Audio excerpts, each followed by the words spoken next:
السلام علیکم دوستوں، نئے آنے والے معزز سامعین سے گزارش ہے کہ جنہوں نے ابھی تک ہمارے چینل کو سبسکرائب نہیں کیا، برائے مہربانی ہمارے چینل کو سبسکرائب کریں اور بیل آئیکن کو ضرور پریس کریں تاکہ ہر نئی آنے والی ایپیسوڈ آپ کو بروقت مل سکے۔ ناول روزی راسکل، مصنف مظہر کلیم ایم اے، ایپیسوڈ 5۔ اس بات کو چھوڑیں، یہ آپ کے مطلب کی بات نہیں ہے اور نہ ہی آپ کو اس بارے میں جاننا چاہیے، کیونکہ آپ جتنا کم جانیں گی اتنا ہی فائدے میں رہیں گی، کیپٹن شکیل نے کہا۔ آئی ایم سوری مسٹر، میں اس بارے میں کچھ نہیں جانتی، آپ جا سکتے ہیں۔ مس مورین کا لہجہ یکلخت انتہائی سرد محرانہ ہو گیا۔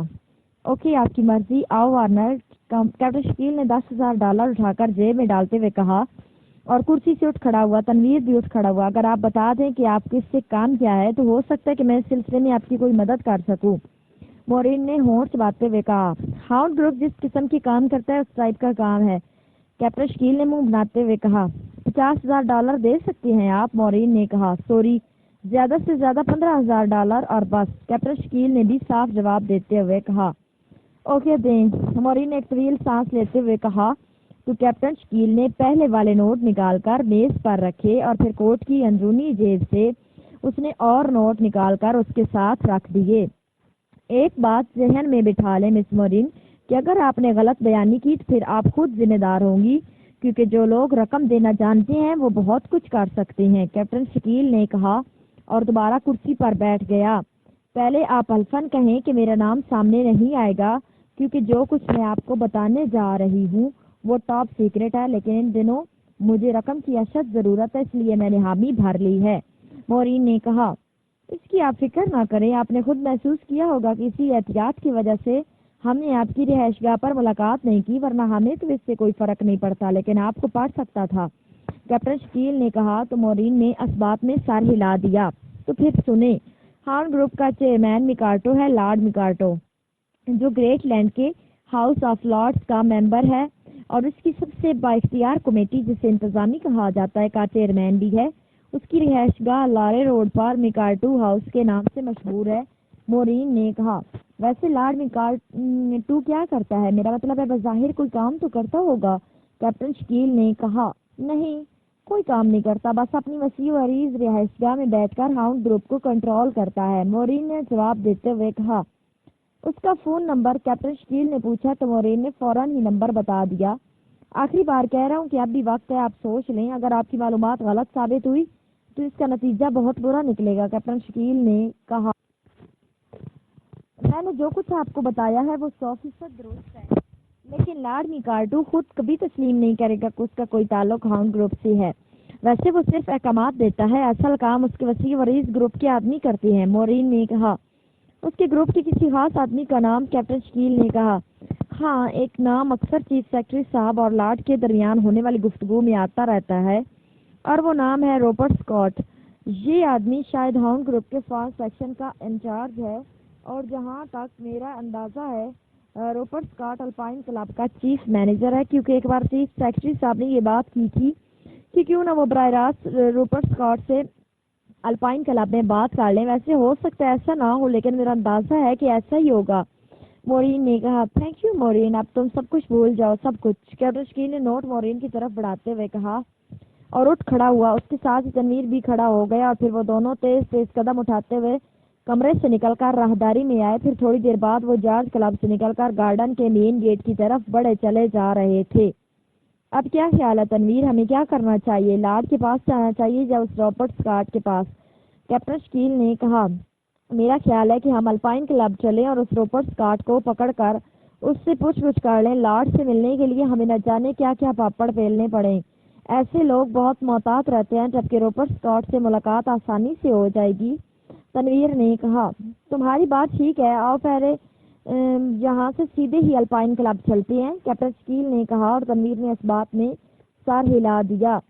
ٹیلی فون کی گھنٹی بجتی کرسی پر نیم دراز ایک بھاری جسم کے آدمی نے ہاتھ بڑھا کر ساتھ ہی تپائی پر پڑے ہوئے فون کا ریسیور اٹھا لیا۔ یس، اس کی آواز بھی بھاری اور گونجدار تھی۔ باس، آپ سے روزی راسکل فوری طور پر بات کرنا چاہتی ہیں، دوسری طرف سے کہا گیا۔ کراؤ بات، باس نے اسی طرح بھاری لہجے میں کہا۔ ہیلو بگ راسکل، میں روزی راسکل بول رہی ہوں۔ چند لمحوں بعد ایک چہکتی ہوئی نسوانی آواز سنائی دی۔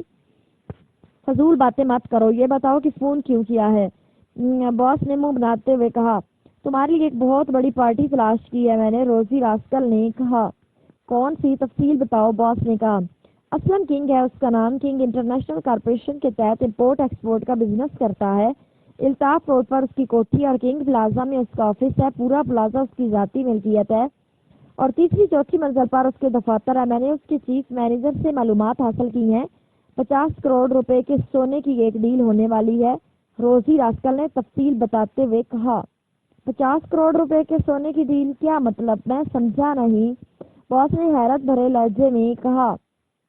50 کروڑ روپے مالیت کا سونا ایک غیر ملکی پارٹی سے اسلم کنگ خرید رہا ہے اور اس نے آگے یہ سونا مختلف لوگوں کو فروخت کرنا ہے، روزی راسکل نے کہا۔ یہ تو بہت بڑی ڈیل ہے، اس کی تفصیلات کیا ہیں؟ باس نے کہا۔ میرا کمیشن کیا ہوگا پہلے یہ بتاؤ، روزی راسکل نے کہا۔ وہی 1%، باس نے جواب دیا۔ نہیں، اس بار میں 2% لوں گی کیونکہ اب میں روز کلب کو فروخت کر کے کوئی بڑا کام کرنا چاہتی ہوں، روزی راسکل نے کہا۔ لیکن پھر تمہیں یہ ڈیل خود کرنا پڑے گی، باس نے کہا۔ میں کر لوں گی، روزی راسکل نے جواب دیا۔ پھر ٹھیک ہے، تم جانو سے مل لو، میں اسے فون کر کے کہہ دیتا ہوں، وہ سارے انتظامات کر لے گا، باس نے کہا۔ اوکے، روزی راسکل نے جواب دیا اور اس کے ساتھ ہی رابطہ ختم ہو گیا تو باس نے کریڈل دبایا اور پھر ٹون آ جانے پر اس نے نمبر ڈائل کرنے شروع کر دیے۔ جانو بول رہا ہوں، رابطہ قائم ہوتی ایک کھردری سی کرخت آواز سنائی دی۔ ایم بول رہا ہوں جانو، باس نے کہا۔ اوہ یس باس، دوسری طرف سے بولنے والے کا لہجہ یکلخت معتبانہ ہو گیا۔ روزی راسکل نے اطلاع دی ہے کہ 50 کروڑ روپے کے سونے کی ڈیل ہو رہی ہے، اس سے بات ہو گئی ہے، اس ڈیل کو وہ خود کور کرے گی، تم اس سے تفصیلات معلوم کرنا اور پھر مل کر اس ڈیل کو کور کرنا ہے، تمہارا حصہ ڈبل ہوگا، باس نے کہا۔ ٹھیک ہے باس، لیکن ایک بات بتا دوں کہ روزی راسکل آج کل ایک خطرناک آدمی کے ساتھ دیکھی جا رہی ہے، ایسا نہ ہو کہ یہ کوئی ٹریپ ہو ہمارے لیے، جانو نے کہا تو باس بے اختیار چونک پڑا۔ خطرناک آدمی کے ساتھ؟ کیا مطلب؟ کس کی بات کر رہے ہو؟ باس نے پوچھا۔ ٹائیگر نام کا ایک انتہائی خطرناک بدماش ہے جو اعلیٰ طبقوں میں کام کرتا ہے اور سنا ہے وہ حکومت کا ایجنٹ بھی ہے، روزی راسکل کئی بار اس کے ساتھ دیکھی گئی ہے، جانو نے جواب دیتے ہوئے کہا۔ اوہ، پھر تو واقعی خطرناک مسئلہ ہو سکتا ہے، تم ایسا کرو کہ اس سے تفصیلات معلوم کر کے اسے نقش کر دو اور خود یہ ڈیل کور کرو۔ گو وہ میری انتہائی زبردست مخبر ہے لیکن میں بہرحال کوئی رسک نہیں لینا چاہتا، باس نے کہا۔ باس، اسے فنش کرنے کی بجائے کیوں نہ اس سے اس سلسلے میں باقاعدہ پوچھ گچھ کی جائے، اگر یہ تعلقات عمومی نوعیت کے ہوں تو پھر تو ٹھیک ہے، اور اگر کوئی خاص خطرے والی بات سامنے آ جائے تو اسے فنش کر دیا جائے، جانو نے تجویز پیش کرتے ہوئے کہا۔ ٹھیک ہے، جیسے تم مناسب سمجھو کرو، لیکن ڈیل کو بہرحال کور کرنا ہے کیونکہ یہ بہت بڑی ڈیل ہے اور میں اس موقع کو گنوانا نہیں چاہتا، باس نے کہا۔ یس باس، دوسری طرف سے کہا گیا اور باس نے ہاتھ مار کر کریڈل پریس کر دیا، اس کی پیشانی پر لکیریں سی ابھر آئی تھی۔ کافی دیر تک وہ کریڈل پر ہاتھ رکھے بیٹھا رہا، پھر اس نے ہاتھ اٹھایا اور ایک بار پھر نمبر پریس کرنے شروع کر دیے۔ جابر بول رہا ہوں، رابطہ قائم ہوتی ایک مردانہ آواز سنائی دی۔ راجر بول رہا ہوں جابر، باس نے بے تکلفانہ لہجے میں کہا۔ اوہ تم، خیریت؟ آج اتنے طویل عرصے بعد کیسے فون کیا؟ دوسری طرف سے بھی بے تکلفانہ لہجے میں کہا گیا۔ زیر زمین دنیا کے اونچے درجے میں کام کرنے والے ایک آدمی کے بارے میں معلومات حاصل کرنی تھی اور اس کے لیے تم سے زیادہ بہتر معلومات اور کون دے سکتا ہے، جابر نے کہا۔